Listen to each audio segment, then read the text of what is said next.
June 19ರ ಪ್ರತಿದಿನದ ಪ್ರಚಲಿತ ವಿದ್ಯಮಾನಗಳು.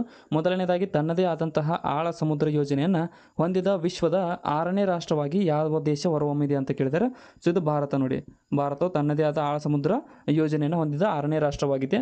ಇನ್ನು 2024ರ ಬಾಲ ಸಾಹಿತ್ಯ ಪುರಸ್ಕಾರಕ್ಕೆ ಆಯ್ಕೆಯಾದಂತಹ ಕನ್ನಡದ ಲೇಖಕರು ಯಾರು ಅಂತ ಕೇಳಿದರೆ, ಸೊ ಇವರು ಯಾರಂದ್ರೆ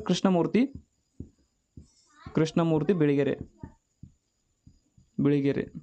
ಅವರು ಆಯ್ಕೆಯಾಗಿದ್ದಾರೆ ಈ ಪ್ರಶಸ್ತಿಗೆ. ಇನ್ನು 2024ರ ಯುವ ಪುರಸ್ಕಾರ ಪ್ರಶಸ್ತಿಯನ್ನು ಯಾರಿಗೆ ನೀಡಲಾಗಿದೆ ಅಂತ ಕೇಳಿದರೆ, ಸೊ ಇದು ಶ್ರುತಿ ಬಿ ಆರ್ ಇವರು ಕೂಡ ಒಬ್ಬರು ಲೇಖಕರು. ಇನ್ನು ಭಾರತದ ಸ್ಪರ್ಧಾ ಆಯೋಗದ ಕಾರ್ಯದರ್ಶಿಯಾಗಿ ಯಾರನ್ನು ನೇಮಿಸಲಾಗಿದೆ ಅಂತ ಅಂದರೆ, ಇದು ಇಂದ್ರಪಾಲ್ ಸಿಂಗ್ ಬಿಂದ್ರಾ ಅವರನ್ನು ಸ್ಪರ್ಧಾ ಆಯೋಗದ ಕಾರ್ಯದರ್ಶಿಯಾಗಿ ನೇಮಿಸಲಾಗಿದೆ. ಇನ್ನು ಕೊನೆಯದಾಗಿ, ವಿಶ್ವದ ಅತಿ ಎತ್ತರದ ರೈಲು ಸೇತುವೆಯು ಭಾರತದ ಯಾವ ರಾಜ್ಯದಲ್ಲಿ ನಿರ್ಮಾಣಗೊಂಡಿದೆ? ಇತ್ತೀಚೆಗೆ ಟೆಸ್ಟ್ ಟ್ರಯಲ್ಸ್ ಕೂಡ ಮಾಡಿದರು. ಸೊ ಅದು ಯಾವ ರಾಜ್ಯದಲ್ಲಿ, ಯಾವ ನದಿಗೆ ಅಂತ ಕೂಡ ಕಮೆಂಟ್